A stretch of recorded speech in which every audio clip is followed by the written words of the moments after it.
This program contains adult content and partial nudity. Viewer discretion is advised. Stage 9 at the Fox Studios in Los Angeles. For me, this is a place that holds a lot of great memories. Hi, I'm Jimmy Smits. For several years, I was fortunate enough to be part of something very special here. I played a detective on a show called NYPD Blue. For 12 seasons, a talented ensemble of actors pushed every boundary of the one-hour crime drama. Tonight, we say goodbye to NYPD Blue by telling the story of the show, both the highs and the lows, through the words of the people who were there. We'll relive great memories with the actors, the creators, the writers, and the crew that brought it to life each week. This is NYPD Blue, a final tribute.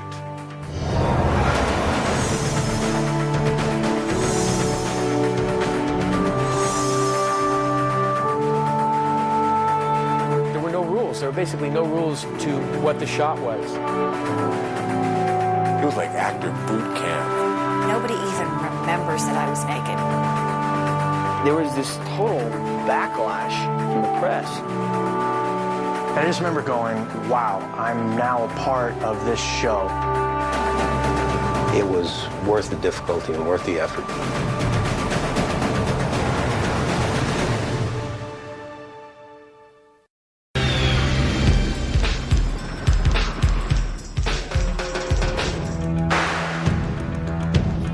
Like every great TV show in history, it started as an idea. What if you took a format America was comfortable with, the cop show, and turned up the volume? In the early 90s, Stephen Bochco, the producer of the ensemble cop drama Hill Street Blues, saw the TV landscape changing. Cable was here to stay, and the network one-hour drama was looking tame by comparison. It was time to take some risks. Drop the gun! David and I sat down to create a gritty, realistic cop show. We need an ambulance! We wanted to ground it in a much firmer reality. New York City Police Department. The bells and whistles were the language and the sexuality. I heard somebody say recently that any great new idea goes through 3 inevitable phases. The first one is, it's nonsense. The second one is, it's against religion. And the third one is, I was behind it all the time. NYPD Blue certainly went through those moments. We were under staggering assault from all kinds of quarters, advertising and affiliates, but most intensely from the religious right. Eventually, ABC and the show's creators came to a delicate agreement on profanity. A dictionary of acceptable words was drafted, along with the number of times they could be used per episode. 37. In 1993, the pilot episode aired, and America met the 15th Squad and Detective Andy Sipowicz. When we first started this show, the face of television was much more tame than it is now. I remember the first introduction that I had to my beloved on the show. Hey, Miss District Attorney, you really prosecuted the crap out of that one. I went with the crap I had, Detective. She said ipso facto something or other, I'm not sure. And so my delicate response was, Ipsa this, you pissy little bitch. and I got to grab my crotch, and to do this on television was such a good feeling. You sure this is going to air? This is going to go on television? The controversial edginess and the buzz created because of it certainly didn't hurt NYPD Blue. When a new show is launched, any press is good press. But in the age of the short attention span, keeping an audience once you've grabbed them is the tricky part. Fans tuned in week after week because they connected with a reality they hadn't seen before on network TV. What they didn't know was that there was a source for that reality. In the course of his research for NYPD Blue, co-creator and head writer David Milch had met New York City detective Bill Clark. The two became fast friends and spent hours driving the streets of New York together. Clark talked, and Milch, the writer, soaked it up like a sponge. These stories would form the backbone of the show for 12 seasons. You've heard the expression, God is in the details, and I got to live into the details of what it meant to be a cop. I was a detective. I loved being a detective. You know, I got very emotionally involved in the cases I worked. What do we got? It's like sexual assault, strangulation. Oh, God, I knew it. I talked to people about it at great detail, and sometimes I thought that they didn't care about the emotional impact. They didn't care about the look on somebody's face when you tell them that their son was just killed. And David got all that.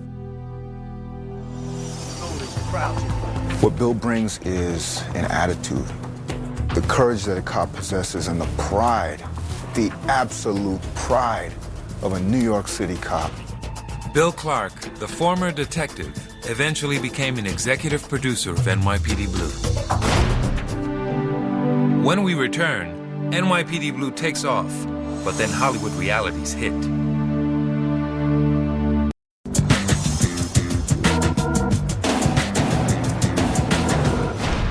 One of the early trademarks of NYPD Blue is the frenetic camera work. At the time, it was considered revolutionary for a one-hour drama. The director of the pilot, Greg Hoblit, brought this look to the show. The camera just became the eye of the viewer. Just, I'm over here, I'm over here. And it would flick, like eyes do. None of it could be arbitrary. It had to have a logical reason for happening.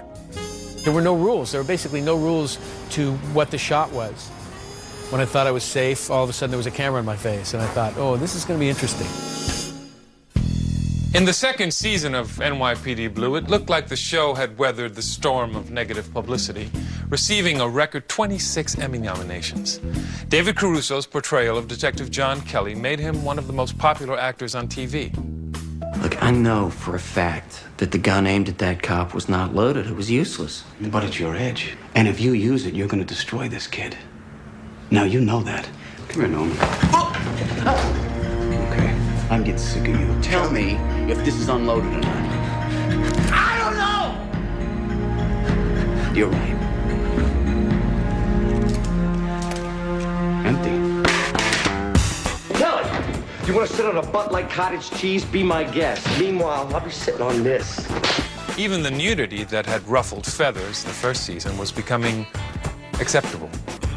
I remember the first season, New Yorkers being as subtle as they are, when we'd be on the streets, they'd drive by, yo, Sipowicz, when are we going to see your ass? Hey! How about you just relax there, pal? We thought, all right. So we had this shower scene. For me, the most prominent element about the whole thing is that nobody even remembers that I was naked. What are you doing? They were all up in arms about Dennis's ass right there on the screen. Whoa. I've been living that one down for 12 years now. And the Emmy goes to Dennis Franz. But what fans of the hit show didn't know was that big changes were right around the corner. David Caruso announced he was leaving NYPD Blue. We thought we were making a unique television series of very high quality. What should have been an incredibly happy event for all of us was a really very unhappy event because David Caruso wasn't happy. The entertainment industry in general is a great eater of popularity, and offers came at David from every direction. And when the second season was about to begin, he came in with a list of demands which were just not realistic. The show had such promise and such excitement behind it, and yet there was this real issue. Tell Fancy I'll clean out the locker later, okay? Stephen and I just looked at each other, you know, and we didn't want to play. You know, we had a connection, me and him. Some of the most, memorable moments together on the screen for me were with him. I mean, like when I said goodbye to him on the stairs. Listen, James, I'm leaving the job. I found him to be very exciting to work with because, he came in ready to score 40 points. Don't quit, John. Listen, James, you're gonna be okay. Just keep doing what we talk about. I was concerned like everybody else, but I had faith, and I believed that this thing was bigger than one individual. With Caruso's departure, Stephen Bochco was in a serious bind. ABC had only stuck their necks out about 3 miles to get the show on the air. And we come to him and say, you know, David's gone. Now, keep in mind, I wasn't aware of any of this. I had known Stephen Bochco from my days on LA Law, but at the time I got the call, I was shooting a film in Morocco. Would I be interested in co-starring with Dennis Franz on NYPD Blue? Like now? I thought about it for about 8 seconds, and I said yes. With guys like Milch and Bochco in charge, I knew this would be the ride of a lifetime. And it was.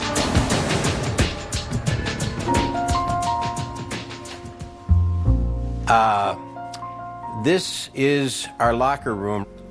We've had discussion after discussion in here, heartfelt moments. I remember the first time I met Bobby Simone. It was in here. I was trying on a pair of glasses in the mirror. I'm fatoutsed about that, and who walks in but this good-looking tall guy? Andy Sipowicz. Oh, Andy, Bobby Simone, good to meet you. Yeah. Simone comes in and he just shakes hands with Dennis, and he goes out and he finds Fancy. He said, this isn't going to work. That's not going to work out. What happened? Oh, don't get me started. I mean, his attitude's all wrong. How you doing, this type of thing. He asked you how you were doing? Yeah. Sipowicz was able to express the audience's resistance in such an extreme way that the audience wound up saying, hey, give the guy a chance. Simone's entrance worked. People seemed to like these guys together. And the friendship between writer David Milch and Detective Bill Clark continued to be the source of new storylines and scenes. One day we were driving home and the Duke of Earl came on the radio. And I started tapping the steering wheel and started singing. The next thing, David's singing.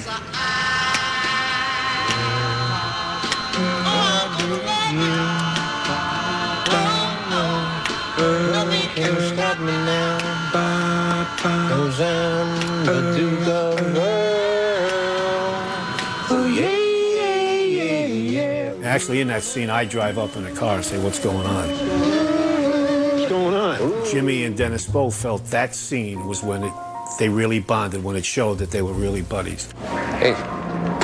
Oh, that's real funny. Let's not get testy. Yeah. I want to ask this guy to stand up for me. We've become pretty friendly. I think he's a good guy. Yeah.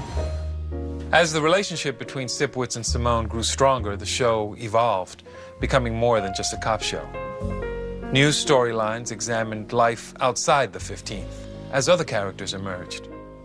There was Medavoy. Here's a specimen jar and magazines. Martinez. I figured a rose was too much of a statement. An apple won't raise no eyebrows. Fancy. Sylvia. And of course...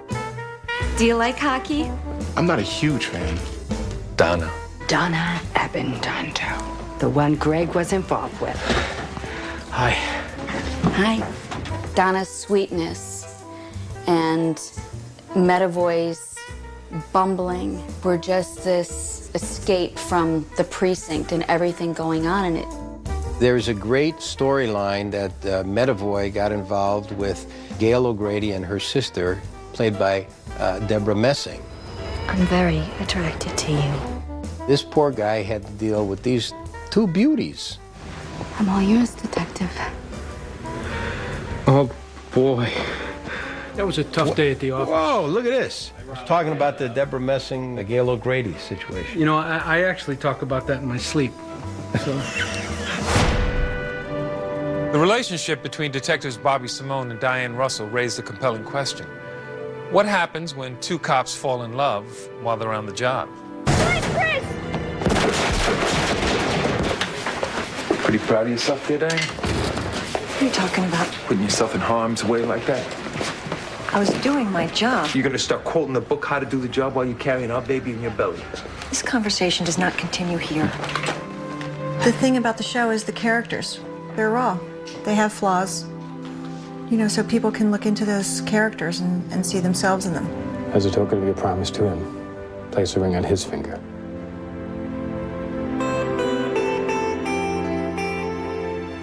There was the one that I was with Jimmy. I come back to his apartment and tell him about my father abusing me. That scene was, just completely emotional. Something happened, Bobby. I was only 12. I didn't know that would happen. And I don't even think I flirted.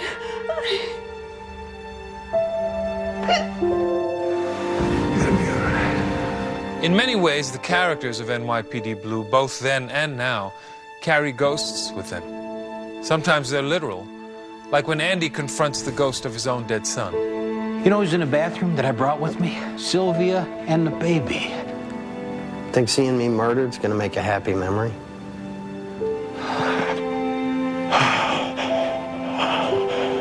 This is where you were murdered. Other times, they're the ghosts we all carry with us, whether it's addiction, abuse, or the loss of a loved one. It's not too bad. Take care of the baby. On NYPD Blue, we were given a chance to explore them all. When we return, the show's co-creator faces his own ghosts through the character of Andy Sipowicz. Let's just say Sipowicz got sober before I did. Where's Clark? In his car around the corner. He said to rouse him when you got here.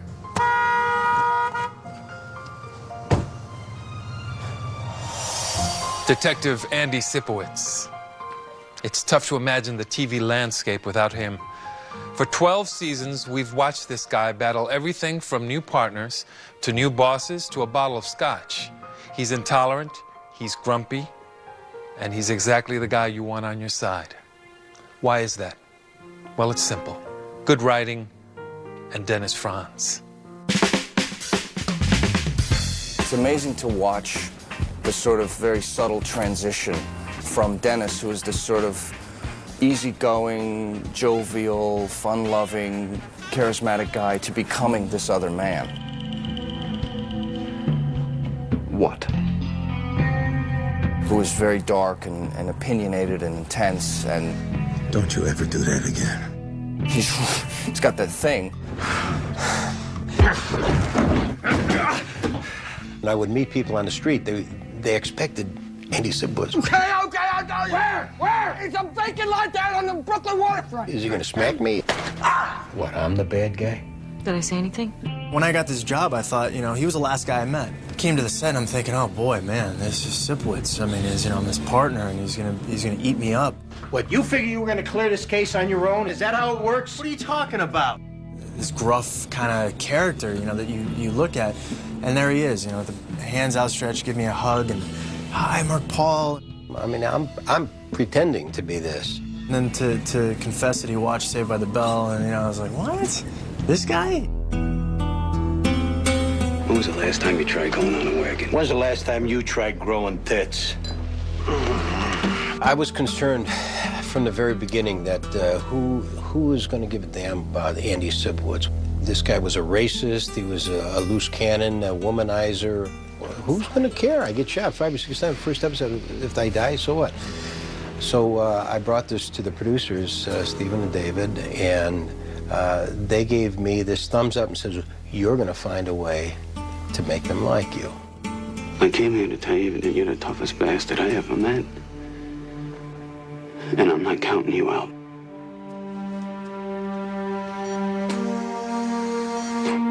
If the show is about the redemption of Sipowicz, it's also, from other characters' points of view, it's also how do you sort of navigate the waters around Sipowicz? Just, you make me feel very anxious. Yeah? How? How do I make you feel anxious? And there are some days that are easier than others.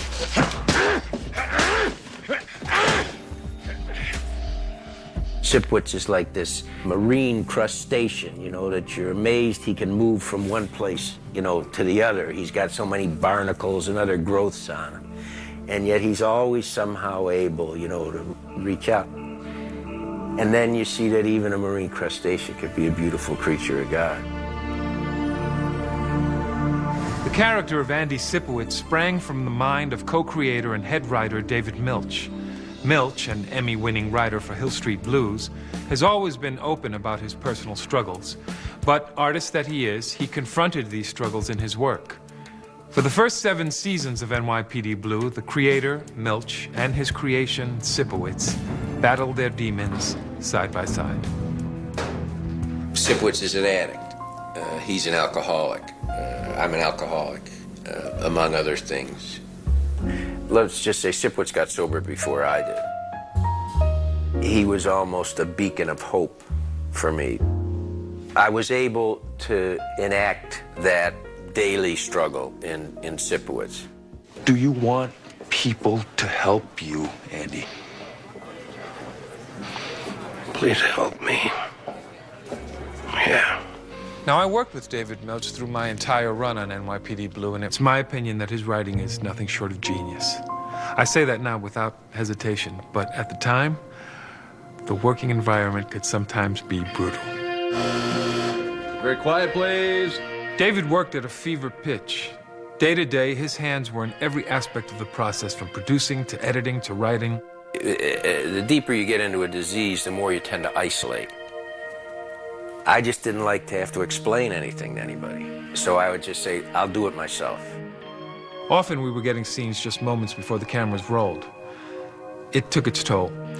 So as much as I loved playing Bobby Simone, once I fulfilled my contract and my commitment to the show had ended, I made the toughest decision I've ever made. I left the show.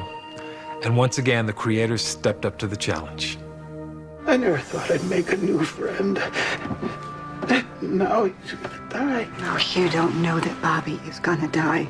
He told me in his eyes. Very quickly, it didn't become a story about losing a character. It became a story about life, fear, courage, and God. I'll take care of her. I think the entire crew was crying that day. Nobody could deal with it emotionally. Tinker and Bill Clark just went, got it, Kim. Understand. You don't want this day to happen. To lose that exquisite, vital man, oh, it was heartbreaking.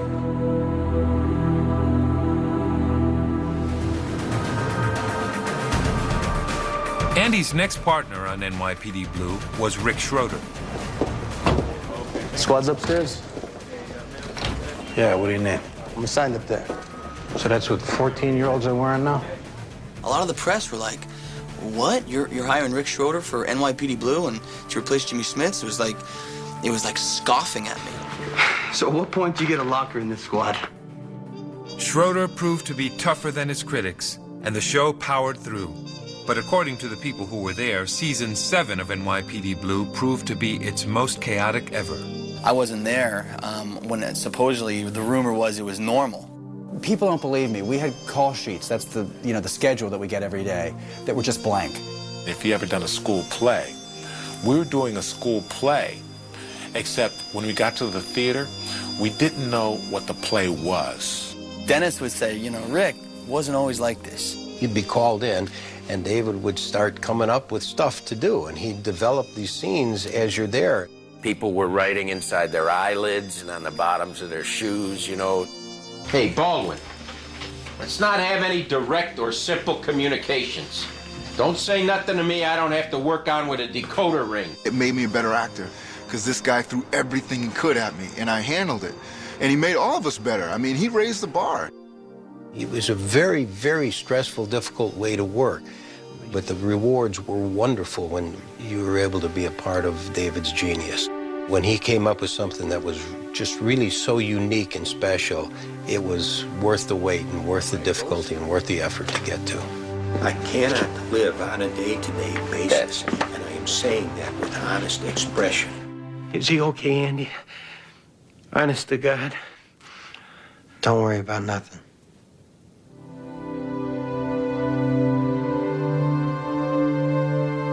After 7 seasons of incredible work, David Milch left the show. Recently, he created the groundbreaking HBO series, Deadwood. I think we all thought, I certainly did, we can't go on without him. He was so much the show. But it changed, and you know what happened? The writers that he had been working with, the producers that he'd been working with, stepped up to the plate and knew exactly what to do. When he left, they were able then to kind of blossom. To Danny. And a fresh start. Change, it seemed, would always be the operative word for NYPD Blue. The wooden gate of the 15th Precinct has had some pretty amazing faces pass through it over the last 12 years. Yet through it all, Andy Sipowicz, still the walking contradiction he's always been, remains.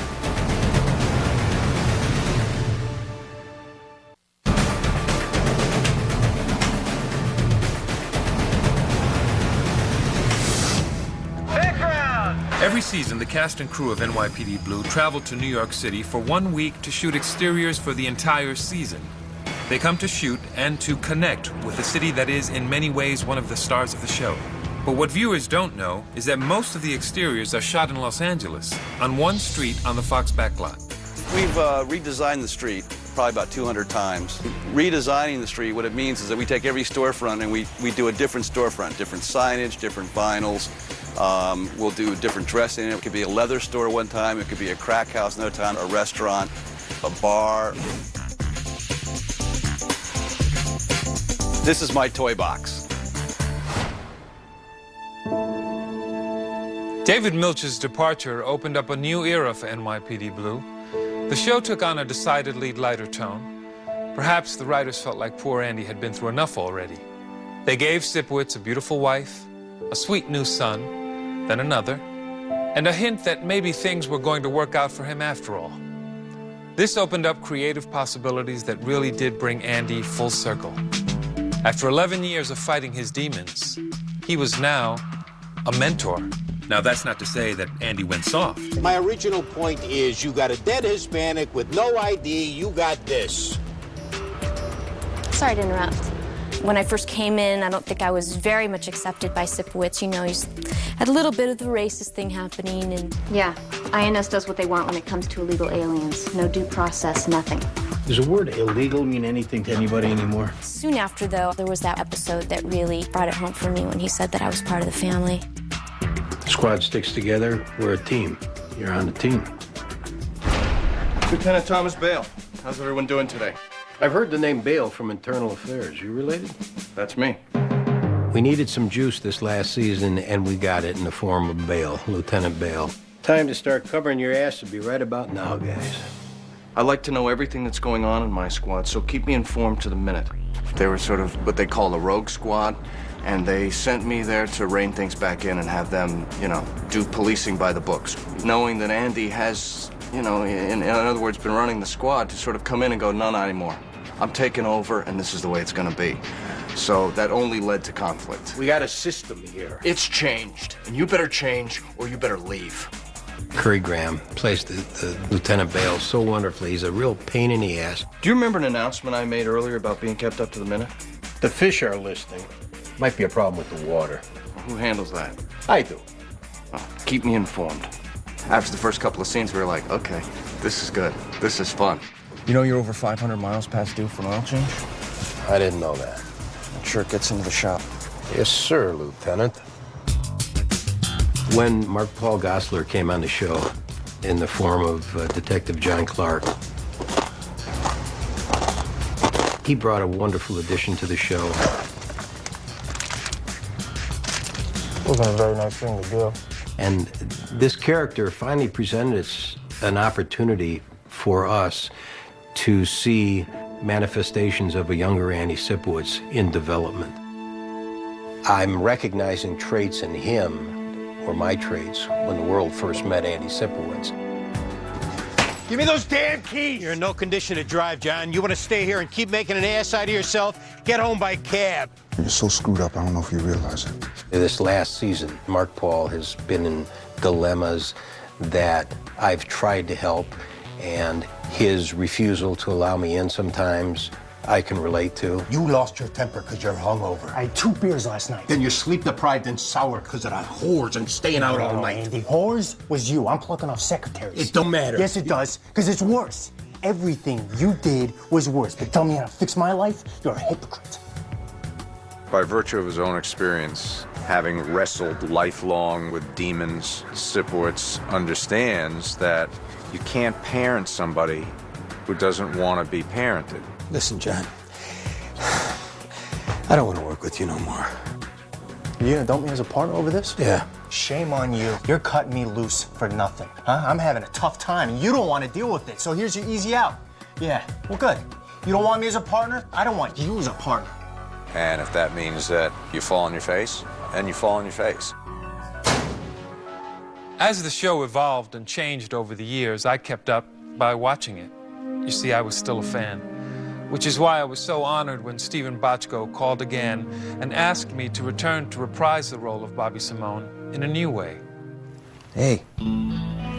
We were able to bring Bobby Simone back in to show him the way to reconnect with this young man who he loved like a son. John, your family. You are going through an unusual time. Tell me about it. The ghost of Simone comes and puts me back on track, saying, help him. That's your job now. You have become the father. You have become the helper and not the one that needs the help. When the kids are at their worst, that's when they need you the most. It was thrilling to be down there and watch it and seeing everybody kind of crowding around and watching those two guys. We'd all of us forgotten what a remarkable duo Dennis and Jimmy were together. How come I'm so afraid, Bobby? I think they wrote it right. I think we performed it right. I think it was done beautifully, and I loved seeing him back. I miss you, partner. I miss you too.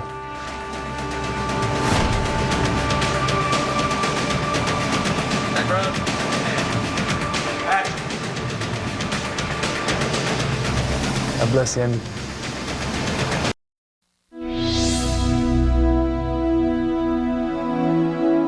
It's hard for me to believe that it was 12 years ago when I first stepped on the stage, and I looked around like a young kid, being so happy that all this was going to be our play box and we were going to be able to play in this for a while.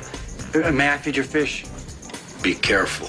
My fish that have been a constant source of Sipowicz's enjoyment. We've had great storylines that Sipowicz has had relating to his fish. Whose fish tank is that? Mine. I got a clownfish, just had eggs. Well, Loach's belly up. He made us laugh. All right, that's enough being a wise ass, you hear me? Well, maybe you could transfer those to your home tank. I ain't moving them fish. This door, we've gone in and out of for so many times, and it holds a special place in my heart because during one particular episode where I get into a battle with Arthur Fancy,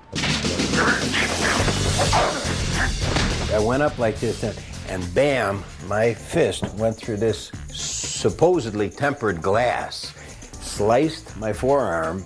I was rushed to the hospital, spent a night in the hospital, down to the bone. It was very serious, many stitches. Where's the first aid kit? In honor of my elbow and everything, I think I'd like this door to come home with me.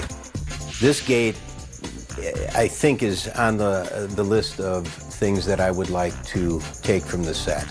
And I've asked my wife, can we find a place where she says, we will absolutely find a place for our gate. This February, the current cast and crew of NYPD Blue began work on their final episode, number 261. Think about that for a second. 261 hours of investigating and interrogating. 261 hours of words written, acted, and produced. 261 hours of perps, skells, lawyering up, and reaching out. It's a pretty impressive feat. Here's what it was like on the set of NYPD Blue as they shot their final episode.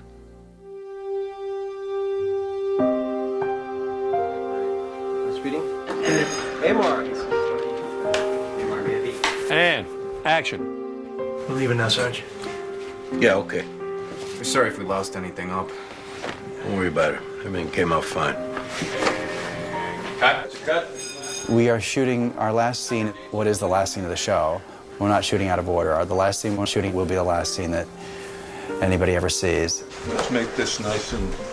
This is our last day of shooting, and it's kind of hard to deal with. It's a happy thing in a way because, you know, it's kind of like graduating high school. We all go on. It isn't anybody's last show or anything, but it's the end of the group, and that's a tough one. I have a feeling when the moment comes, I'm going to be a mess. No, hold on. You have to push the button. Okay, hold on. It really hasn't quite sunk in yet, the fact that it's over. I guess I'm in a little bit of denial, but I'm leaving such a great show. It's going to be difficult to find that. You know, 12 years really spans a generation. When I look at photographs from when we won the Emmy in 1994. Dennis Franz. Everybody was so young. Everybody was so young. Stephen Bochco and David Milch called and asked me if I would be interested in doing another cop show. So my first thank you would be to myself for having the sense to say yes. It just gives me such a sense of a sweep of time. I've been coming here for 12 years, and to realize that I'll never come here again, it's kind of heavy. Camera action.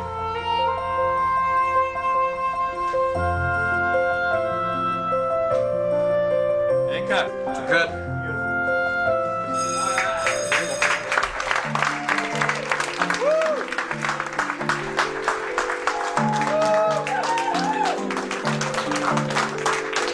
Everybody on this crew treated this show like it was a family. All right. All of us. I mean, man, we did it together. 12 years is a long time. And there's one other person who's the heart and soul of this program, Dennis Franz. These last few weeks, having to relive so much of the show from the very beginning, to go back 12 years to remember so many things that you have forgotten. Man, we've had some great moments and great memories. We got actors that are rap. I think we got Bonnie Somerville. Jacqueline Oberdor, ladies and gentlemen. It's hard to put into words. It's been almost 4 great, wonderful years with some great people. It's going to be something that I'll hold very dear in my heart for a long time, and hope that I get to work with some of these people again. Ladies and gentlemen, Bill Proctor. This show, it's meant so much to me. You know, it's been life-changing. This has been a great experience. I'm not sure we can forget Henry Simmons. It's the people, you know, these people that have as a family. Mark Paul Gosselaar. I'm gonna miss playing a cop. I'm gonna miss, you know, putting on my gun in the morning and my badge and my cuffs. I'm really gonna miss this family.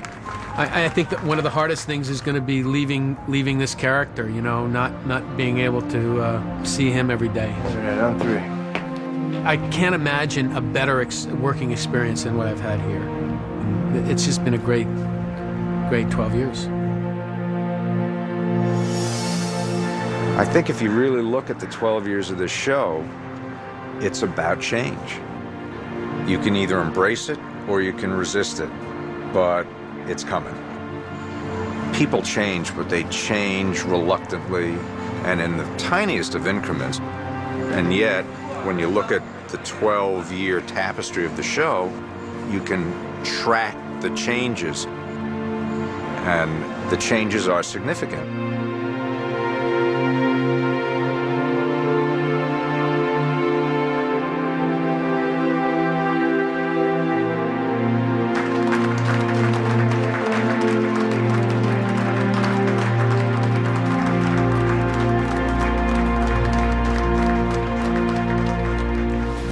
We're moments away from the final episode of NYPD Blue. But first, the cast has a few things that they'd like to say to you, the audience. This has been one hell of a blessing for me. And I want to thank all of you as well for supporting us and for giving us so much love for 12 years and me for 6 years here. You people have stuck with us and have embraced all the new characters. We have such a loyal fan base, and we're going to miss you all. Thanks for sticking with us. Hope you've enjoyed it, and there's one more left. would never have been done without the loyalty of you guys. And it has been our pleasure. Thank you. Thank you one and all.